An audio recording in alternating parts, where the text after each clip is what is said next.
Another hero on the sun. Yeah, good morning to you, dear viewers. I'm with you again today. This is the fifth Sunday. I apologize to you for not being on air last week, but I did say that we're going to be on this week, and today I'm here with you because today we'll be looking at the anniversary. And when I speak about anniversary, I'm talking about the 64th anniversary of the PNC, People's National Congress. And looking back, this is their anniversary month, the 5th of October. They came into being, and as such, we would like to reflect on the journey. And helping me to reflect on this journey is none other than the chairperson of the Forbes Burnham Foundation, Mr. Vincent Alexander, who is with me in the studio today. You know, there are so many things that have happened over the years, and we think it's only opportune that we focus on the anniversary of the PNC. I should say to you that the part of our duty as a non-governmental agency, that is the Forbes Burnham Foundation, is that we are programmed to make sure that we keep the legacy of Forbes Burnham alive, and the PNC obviously is one of his legacy. So today we'll be looking at that, and I want to say straight up front, Mr. Alexander, that the PNC, what is it that led to the formation of the PNC? Thank you very much, Clayton. Morning to the viewers out there. As Clayton has said, the Forbes Burnham Foundation is dedicated to the maintenance of the legacy of Lyndon Forbes Sampson Burnham. Undoubtedly, the People's National Congress, currently the People's National Congress Reform, is an integral part of, in fact, a core part of that legacy, and therefore we of the Burnham Foundation find it necessary from time to time to review where they are at, because our task is to maintain that legacy. Now, the People's National Congress Reform acquired that name in 1957, but the very birthing of the People's National Congress may be taken back to 1955, when there was a split in the People's Progressive Party, and out of that split emerged what was then called the Jagan faction of the People's Progressive Party and the Burnham faction of the People's Progressive Party. So in some regards, the People's National Congress has its origin in the PPP insofar as it is the membership and the leadership of the PPP that was split and led to the formation of the People's National Congress. Now, interestingly, whenever reference is being made to the PPP, very often there is an attempt to deny that, in fact, Burnham was a founder of the People's Progressive Party. You know, recently, Barra Jaglio was on a television, a radio program in Ghana, and in that radio program, he said that Burnham was invited to join the PPP. Now, that is not altogether correct.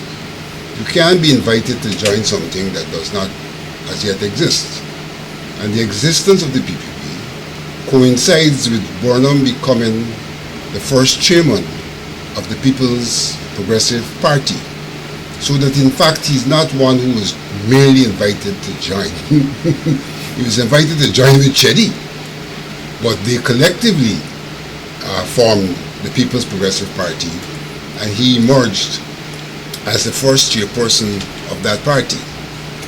At that time, Chedi had already been a parliamentarian, and therefore was looked upon as the leader of the parliamentary group. And I'm saying this because this is an issue that has to do with the split, he was leader of the parliamentary group. He had already been a parliamentarian prior to Burnham, had contested elections prior and won a constituency seat, and therefore he was considered as leader of the parliamentary group. But what occurred at the Congress in 1955 was that an executive member of the party suggested that since Burnham was the chairperson of the party, then he should be considered to be the leader of the party. There was no position of leader as such. But he was saying if this guy is the elected chairperson, which is the highest office in the party, then for all intents and purposes, he is the leader and we should be so recognized.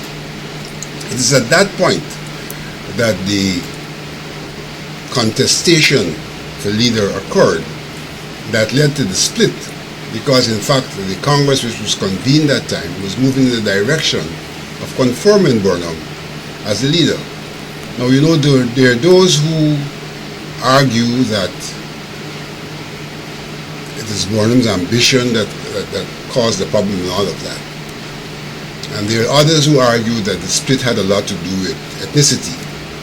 And so that too needs to be clarified. The fact of the matter is that not only was there the question of Burnham being the chairman and therefore being eligible to be the leader, but there were some differences as well, which were largely ideological differences.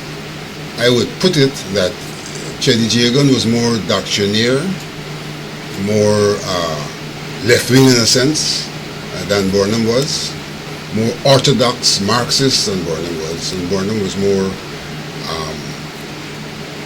middling, social democrat rather than a communist. And that is manifest in the split because the split did not take racial lines.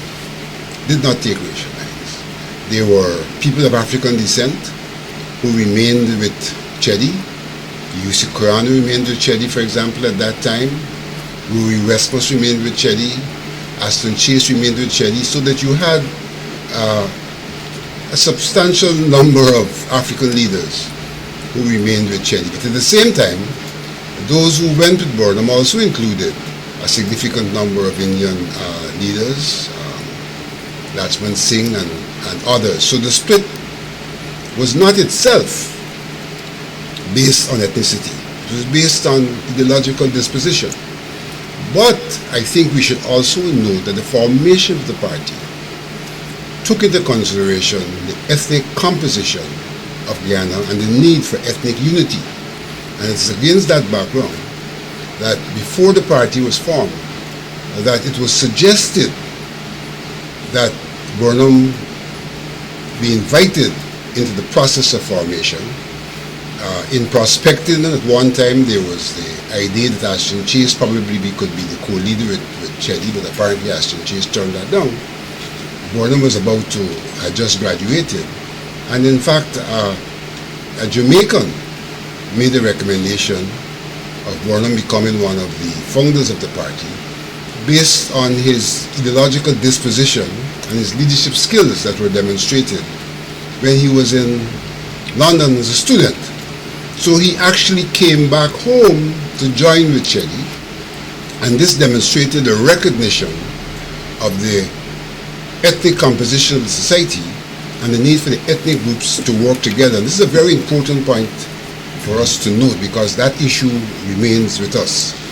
So that the party came out of the Burnhamite faction, and in 1957 actually changed its name, or took on the name, the People's National Congress. So that this year, the People's National Congress celebrated its 64th anniversary as a party, but there is that precursor, that period of 1955 to 1957, when in terms of an organic body, the People's National Congress had already been birthed, but it gained its name and became officially the People's National Congress in 1957, coming out of the split in 1955, and demonstrated by virtue of those who left the PPP that this was not a racial matter. It was a matter of ideology to a very large extent. It was not a matter of merely an ambition of Burnham, and what is it to be ambitious anyhow? But it had to do with the fact that there was a field in the party that Burnham should be the leader of the party, given that he was the first chairman, and Chedi was really the leader of the parliamentary group, because his being in parliament predated the formation of the People's Progressive Party. So here we have it, the People's National Congress being formed in 1957, coming out of an organic existence between 1955 and 1957 after the split and the emergence of what was referred to as the Burnhamite faction. So clearly, the question of ideology was critical at that time, and you could see it in terms of those who came with Burnham were those who were more moderate, and those who stayed with Jigan were those who were more left-wing.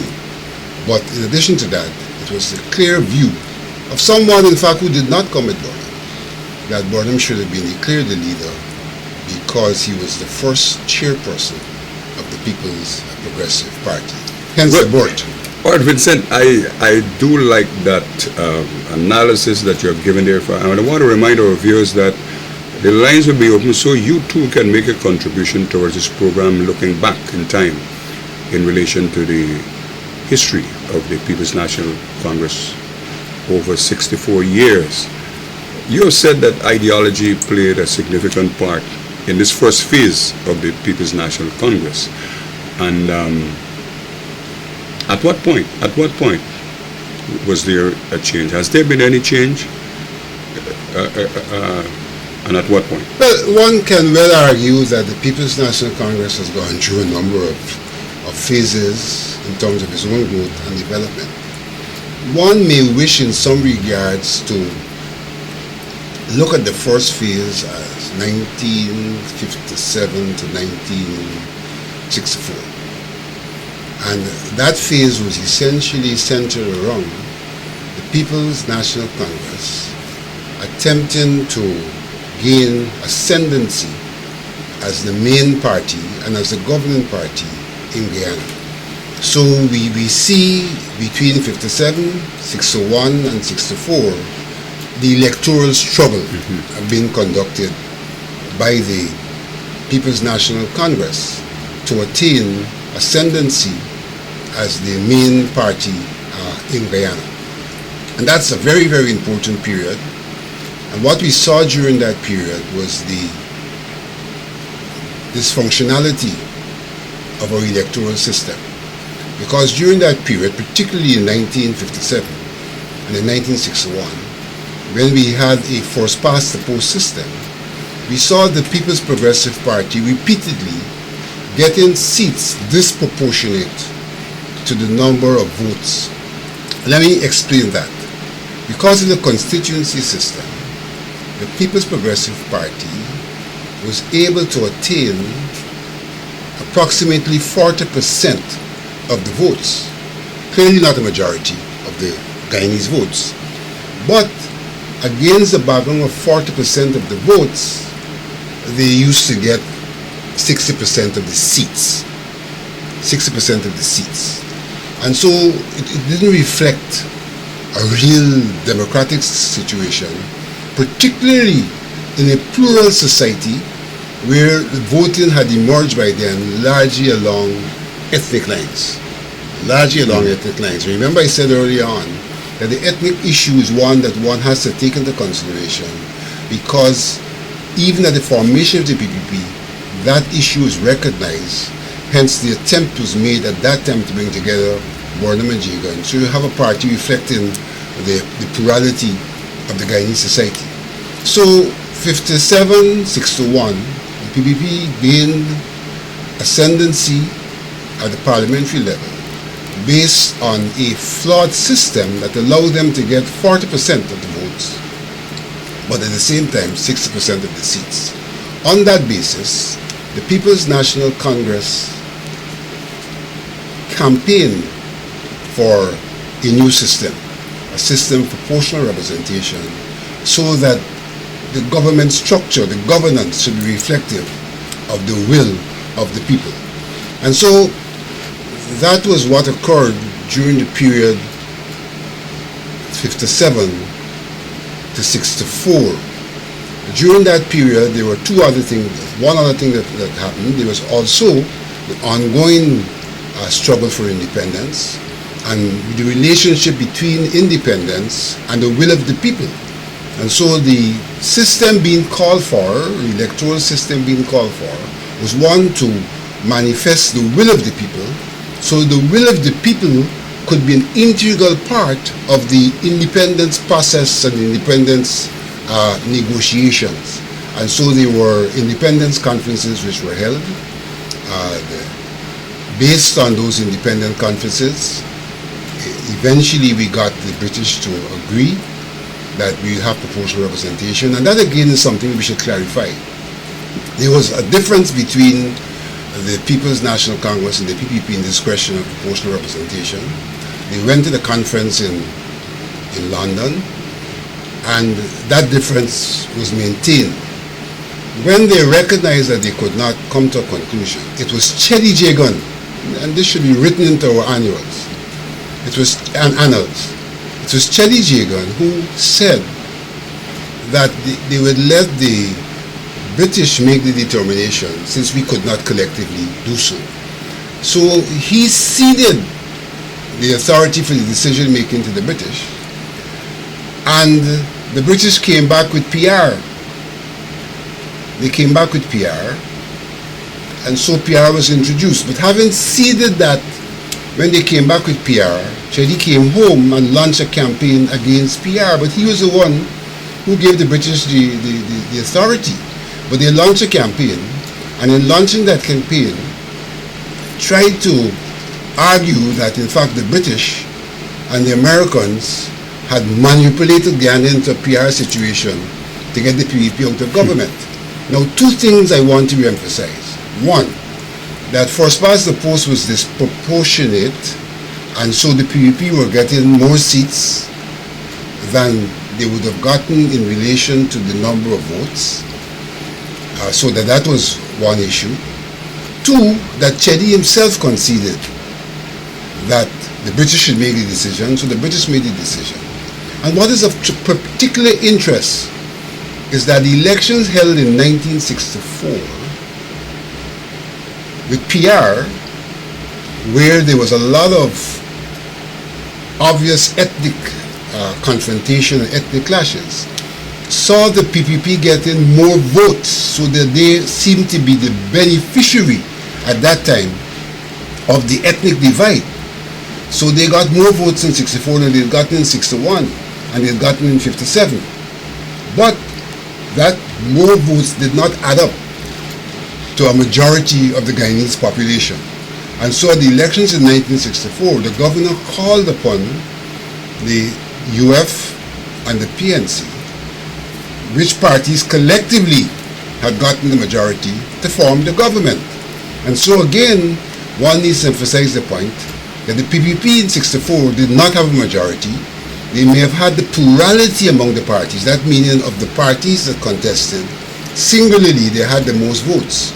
But the government was formed by two parties that had the majority of votes, so that was reflecting the will of the Guyanese people.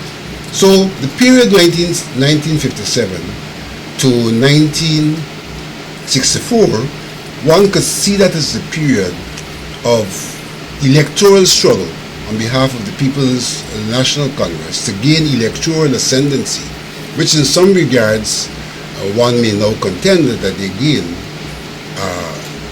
in coalition with the UF, and was able to attain the seat of government in 1964, and to use that to move Guyana on to independence. What should be noted in that regard is that the Independence Conference was not attended by Chelly. It was largely the People's National Congress and the UF that attended that conference, and therefore are the parties that really brought independence to Guyana. And so in that regard, that raises another question about the role of the PNC, and more specifically the role of Burnham, because very often people like to refer to Chedi as the father of the nation. But Chedi did not take us to independence. No, undoubtedly he was involved in the independence struggle because it predated 1964, but he did not take us to independence. It was Lyndon Forbes Sampson Burnham that attended a conference in London that finalized independence and became the first Prime Minister of Guyana, and therefore for all intents and purposes, as minimum, he has to be seen as one of the founders of this nation we now call Guyana. So that's about the period, the 1957 to 1964. From 1964 to 1966, one can see that as a period of the concretization of our struggle for independence. And so we know that between 64 and 66, we got independence. Now, I think we should note in that that Burnham, to a very large extent, having left the PPP on conditions of ideology, maintained a relatively conservative ideological position during that period. And one may well argue that this was largely strategic. It was largely strategic because one was struggling with the British for independence. And you couldn't struggle for the British independence in South America, where the Monroe Doctrine had been invoked by the Americans, that South America is their backyard. And at the same time be talking about socialism and communism and those things which they obviously would not have entertained. So that's a very important thing to note about Burnham's posture during that period. His posture was strategic insofar as he saw us moving incrementally. You can't build socialism in a colony, so you have to get independence. You're not going to get independence if you go there being radical and trying to be the second Cuba.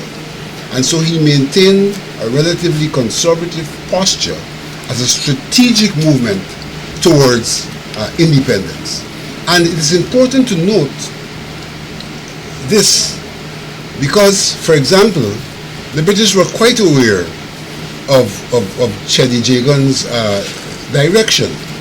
For example, in 1964, it is now on record that Chedi Jagan wrote to the Communist Party of Czechoslovakia. And in his writing to them, he was requesting assistance for his party. And there were a number of things that he requested. The Czechs responded by giving him some of what he requested. What they did not give him, and it's on record, was the arms that he requested at that time from Czechoslovakia. He requested ammunition, grenades, guns. Now, this man is not in government. So it can't be the government requesting for national security purposes. It's the People's Progressive Party. According to the disclosure of the Czechoslovakian Communist Party's archives, which is now being recorded and broadcast in the Wilson Center, he requested ammunition from the Czechs. So one could see clearly why the British, if at all, and the Americans would have had a disposition. But the fact of the matter is that the People's National Congress won elections, won votes proportionate, won seats, proportionate to the votes. The TUF won seats proportionate to the votes. The People's Progressive Party won seats proportionate to the votes, and in fact, in '64, got more votes than they had gotten previously. But that the PNC and the UF had the majority.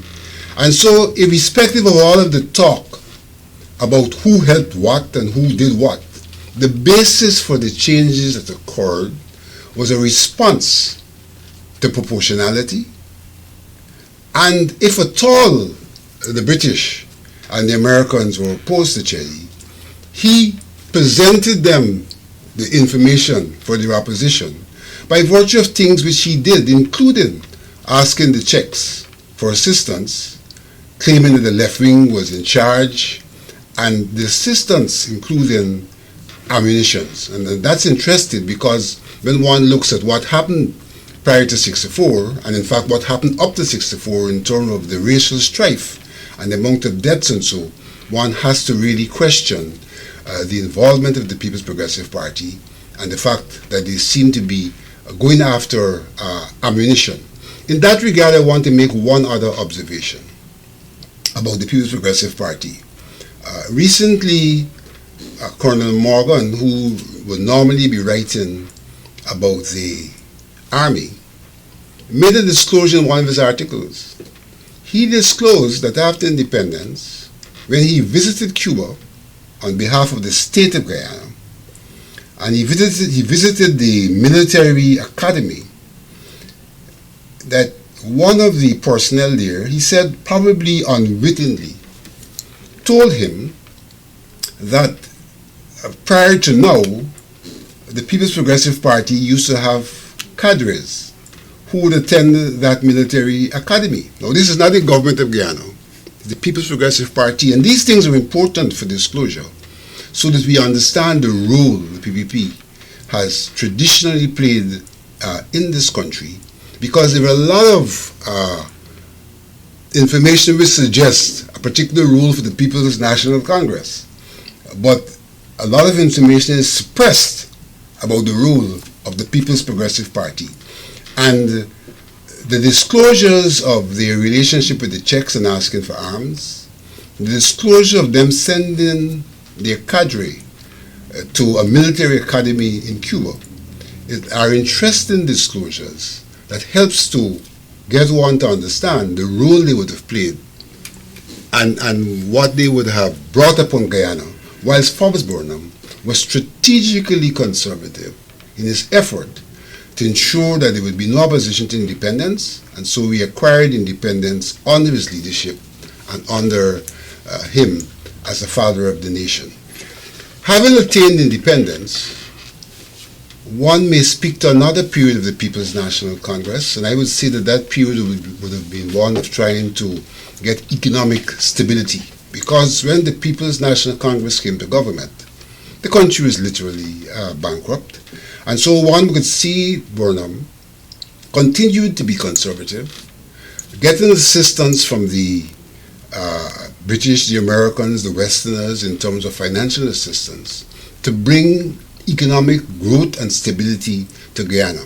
So one could refer to the period after 66 as a period of trying to get economic stability and growth, and in fact also a period of trying to cement national unity. So that's another period of the growth and development of the People's National Congress. That having been done, then you could see the PNC now shifting to a more social democratic disposition in the 70s, where on one hand we moved beyond mere independence, and in 1970 they led us to Republican status. And it's important to understand what Republican status means. Republican status is what would really have cemented the idea of Guyana being a sovereign state and the people of Guyana being sovereign.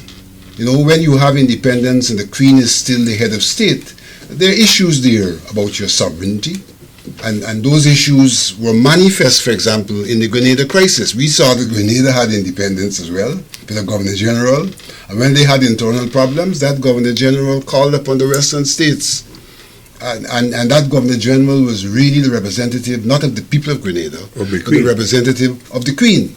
So that independence is a stage in the process, but Republican status is critical, because it's at that point that a country really becomes sovereign, really becomes an independent state among the nations of the world. So having gotten that stability, economic stability, then having moved us towards republican status where we now sovereign, and no longer are we under the empire, then Burnham moved towards a more radical, one may say, but a social democratic situation, and enunciated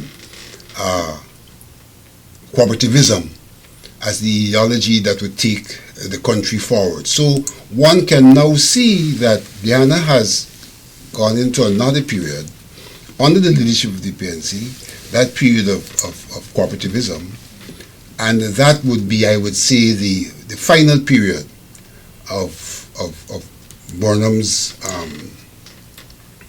reign, so to speak, because he died in 85. But that period was a period when we saw the whole question of nation building, bringing it to be national institutions, the question of nationalization, taking control of the commanding heights of the economy. And I must state that that period also saw some collaboration and cooperation between the PPP and the PNC, because the PPP had always been left-wing. The PNC moved more to the left, and so some of the things they were now doing were things that the PPP would have done anyhow. And given the whole thrust of anti-imperialism, trying to consolidate nationhood, then collaboration between the two parties, the PPP given what was called critical support, supporting nationalization at that time. And I think those things should be observed, because in some regards, in the present day narrative, the PPP tries to be silent on those things so that the PNC could take sole responsibility for what happened during that period. Because what happened during that period was that, having moved to the left, then we saw the response of the international community to some extent, the Americans and the other Western states, that became aggressive in terms of what was happening in Guyana, and that helps to justify how Burnham behaved early on in an attempt to make sure that we were independent and sovereign. We would never would have been independent and sovereign if he had not been that strategic, and he was vindicated, because once we sought to exercise our sovereignty, we saw the pressures that we came under that resulted in a number of things. And unfortunately, because of the fractured nation, these things are pinned on the PNC and are not seen as a response to a nation, not a party, to a nation trying to assert itself as an independent nation. So we have the period of the Republic, the period when the PNC sought then to assert our nationhood, assert and ensure our development. But that period was also characterized by a response by the states that didn't wish to have that kind of independence we were looking after, because it meant we were nationalizing, and therefore private businesses and foreign businesses could no longer have the same leverage in terms of exploitation of the Guyanese. And so we were faced with the repercussions for that period. Burnham died in 1985, and having died in 1985, the People's National Congress, under the leadership of Desmond Hoyt, recognized what kind of economic problems we were faced with because of our ideological disposition. We're sovereign, we can make our own decisions, but how many decisions you can make if you're poor? And so we see another era of the People's National Congress, an era where the People's National Congress moved away from that strong leftist position to back to a moderate position, essentially for economic purposes. And we saw the Hoyt introducing the Economic Recovery Program, which did in fact see the West easing the pressures and Guyana being able to come out of the economic doldrum it was in, because of the ideological position it had taken. So the People's National Congress, one can argue, proved to be in some regards a pragmatic party, and how they operated during the various eras showed their pragmatism. They struggled for electoral reform in the first instance. They struggled for independence in the second instance. They sought to stabilize the economy in the third instance. In the fourth instance, they sought to assert themselves as a party that would lead the country into true independence and sovereignty. And in the fifth instance, recognizing the repercussions of the economic program and policies that they had pursued, adjusted again so that the economy could recover, and so that even as we exercise our sovereignty, that we could be able to create wealth and to enhance the well-being of the people. So we saw that period of Desmond Hoyt, a period when the PNC led to economic recovery, laid the foundation for economic recovery and development, a foundation which was built upon by the PPP, who do not like to recognize that, in fact, the economic recovery program continued well into the 23 years of the PPP, and therefore a lot of what they claim to be Ghana's recovery has to be attributed to that program developed by Desmond Hoyt. But Desmond Hoyt lost the elections in 1992, and so we saw another period of the People's National Congress. The period 1992 and beyond was a period where the party sought to review its own growth, its own development, and where the party recognized that critical to Ghana's growth and development, given the nature of the plural society, was bringing together forces so that you can have a collective that was representative of the people at large. And so we saw from Desmond Hoyt period moving on, we saw the People's National Congress coming into coalition politics with the reform. So you had the People's National Congress / reform, and that's something people don't quite understand. The reform was a movement in its own right that joined with the People's National Congress. And then we subsequently had the People's National Congress itself morphing into the People's National Congress reform. So the party itself took on that face. That did not mean the reform group no longer existed. But what the party did was to say to the reform group, well, you could be a member of the People's National Congress reform even as you continue to identify yourself with the reform as a separate body of people. And so that growth continued. We saw the demise of Hoyt during that period, and we saw Corbyn coming into office. But we saw the continuation of that trend in the PNC to reach out and to bring in. And so that eventually led to the formation of the APNU, which meant now that you had the PNC, a combination of parties, as a nucleus of a body of people beyond the PNC, a combination of parties, and that trend fructified to the point where in 2015, not only did you have the APNU and a body in its own right, but the APNU then reached out and beyond the APNU to the AFC, and you had again, that was the epitome of our coalition politics. Coalition politics. And so one could say that, in fact, the post-92 period was a period where the PNC was searching for solutions to this problem of majority government or plurality government, one may say, plurality government, because what the system provided for under the 1980 Constitution was a plurality, not necessarily a majority. So the party that got the highest number of votes did not necessarily, got the presidency, but was not necessarily a party that represented the majority of people. And we saw that in 2011, where the People's Progressive Party got the majority of votes, but did not got the largest number of votes, but did not have the majority of votes.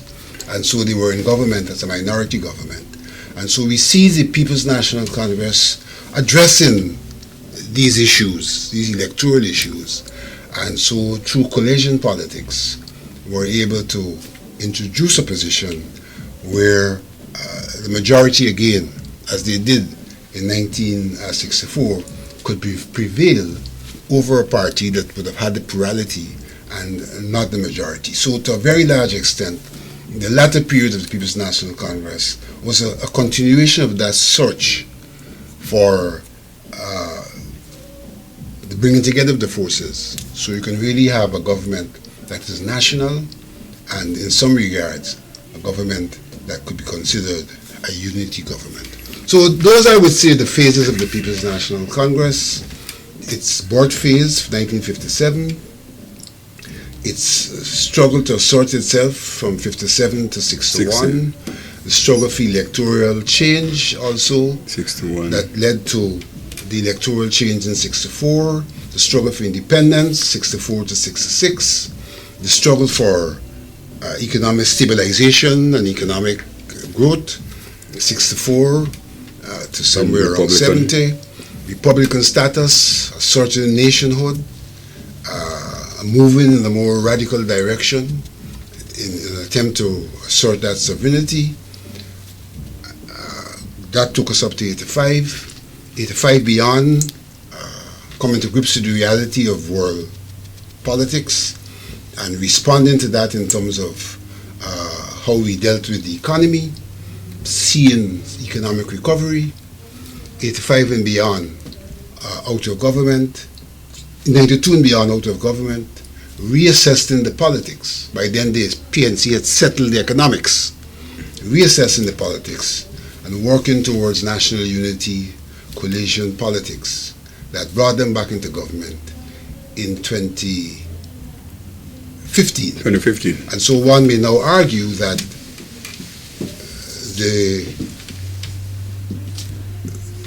we're still out in terms of our final judgment, in terms of the period 2015 to present. You know, excellent. I just want to say to you, what an analysis. And I want to remind our viewers that the lines will be open in 2 minutes. I would like you to be part of this program, because here is it.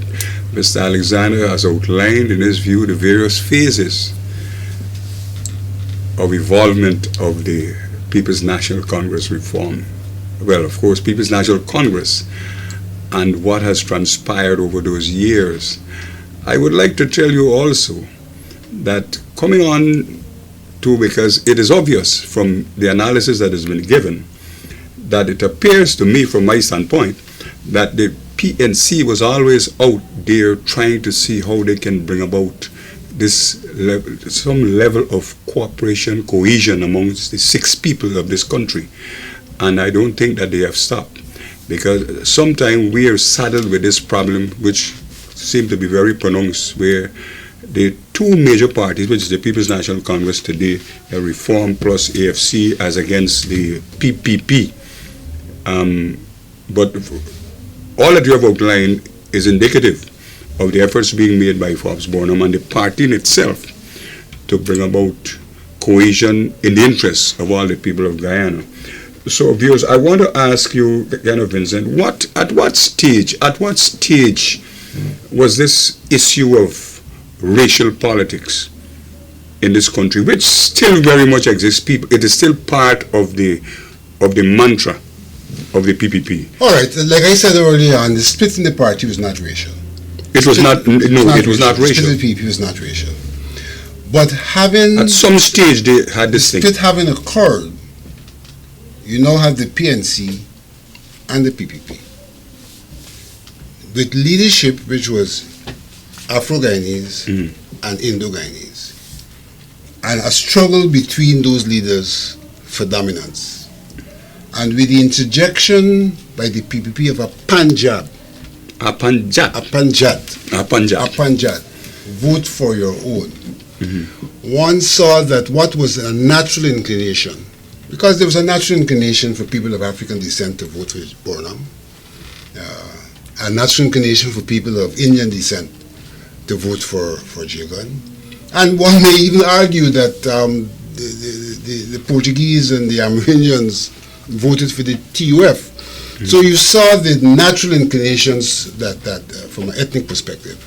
But with the interjection of a Pnc'S, then we saw a conscious situation where people were consciously seeking, in some regards, to vote for their own. So I would say the period, the 61 elections, and saw the greatest manifestation of that, and that concretized itself. But obviously, beyond. that approach of politics that had 6 races was not helpful. It was not and is not. And is not helpful, because I think that's precisely the reason why the PNC, like you have rightly said, was searching for solution, and they were able to get some merger with other groups to see what can happen to really solve this problem in the country, because we cannot have persons advocating for voting for your own when you have people who are different ethnic groups making up the country. And the idea of coalition politics seems to be very, very, very pronounced in today's world. Yes, the PNC experienced what it is to have a fractured society, because during the period, particularly after 68, there was a lot of problems in terms of the economy being manipulated, sabotaged from an ethnic perspective. And therefore, I think the PNC itself came to a recognition that really you could win the elections, but unless you have support across ethnicity, the nation would suffer.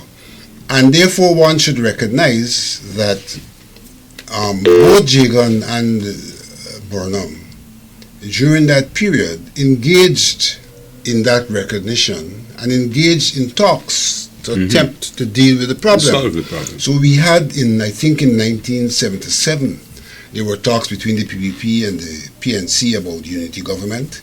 And in 1985, there were similar talks as well. So there was a recognition of the need for the forces to be able to work together if Guyana was going to progress. But unfortunately, the talks in 77 failed, and I would put that squarely at the feet of Mrs. Jagan. On another occasion, we can probably explore all the details of that. The talks in 85 were ongoing when Burnham died, and with Hoyt's ideological shift, it wasn't really convenient at that time to continue, because those talks were held under a different ideological position. And so those talks were not continued, though Hoyt did try to seek to address the problem from a different perspective. The People's National Congress reform continue in its struggle to perhaps bring this nation together, all the people of Guyana together. Currently, they're onto their election program right now, and there are some contestants for the leadership of the party. I'm hopeful, I'm very hopeful that on my next program, I would seek to invite all the contestants to be here so that we can discuss their ideas in relation to addressing the needs of this country.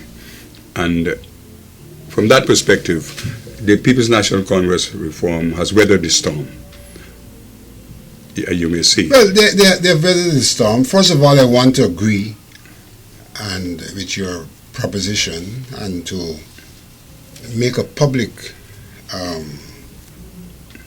give a public invitation, and we will write to them to be present at our next program, which will be the fourth Sunday in November. Month of November.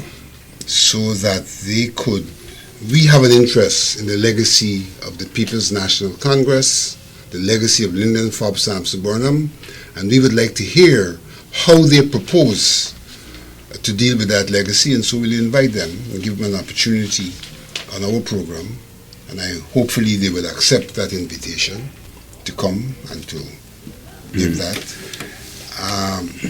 We are keenly looking at their contestation at this time. We do not feel that there's anything wrong with contestation, that the level of contestation in itself shows some degree of maturity of the party, some degree of strengthening and deepening of the democracy. But I must confess that as they contest, we do have some concerns about the innuendos in the contestation. And those innuendos are not in the interest of the growth and development of the party. Those innuendos fly in the face of what Burnham said in the Declaration of Sophia about factionalism. And so we would encourage the People's National Congress to continue along the path of democratization, but that as they continue along that path, they try to focus on issues and development rather than the innuendos about individuals. Yeah, we have just about 2 minutes before we shut off. The lines are open. People, you can make a call. Not much because Mr. Alexander took up a lot of our time. Very interesting explanation, very interesting analysis, and you have a minute or two to call if you so desire, because we'll be out there in 2 minutes. But I think what we have gotten here today, and of course that's part of our responsibility in promoting this program, we provide data, information, education for young and old. And those of you who have been with us over the years would know that our programs are always geared towards providing information and education for our young people as well as not so young. And I want to say at this point that we continue to advocate that the contestation must be one whereby where you call clean and not throwing salvos at each other. So I'm hopeful that when we get the contenders, so far as 3, when we get the contenders on the next program, time will permit us to that we can hear from them what proposal they have in mind for the people of Guyana and for the party itself. And for maintaining the legacy of Forbes Burnham. Lyndon Forbes Sampson Burnham. They must tell us about the disposition to and maintenance of that legacy. All right. I want to say to you, those of you who have been with us this morning, I want to say thank you for having me in your homes today to listen to this analysis, listen to the history of the People's National Congress and what it stands for. Of course, the People's National Congress is still around, very strong, one of the dynamic groups in this country, and will be so for a very long time. And right about now, they're trying to reconfigure themselves in terms of the leadership of the party, but they'll be here for quite some time. I want to thank you for being here with us, and next 4th Sunday in the month of November, I'll be here with you again for another program of the State of the Nation. My name is Clayton Hines, saying thank you.